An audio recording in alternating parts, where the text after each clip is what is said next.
So your consciousness, your ego consciousness has to awaken. And it needs to awaken to the power that it has. So pure power, what is that? Pure power is the place in you where you can contemplate the power that is in creation. That's the pure power. That's like batteries that you're recharging. It's pure. It's not plugged into anything yet. When you plug it into something, when you put it into something, you take it into a space where you can't see it anymore. It disappears, and you have to work it from the outside. The same with the pure power of your consciousness.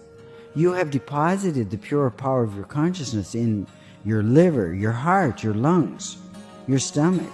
Everything about you is functional because of the pure power within you. So when you go to sleep tonight, I want you to think about the pure power in your organs.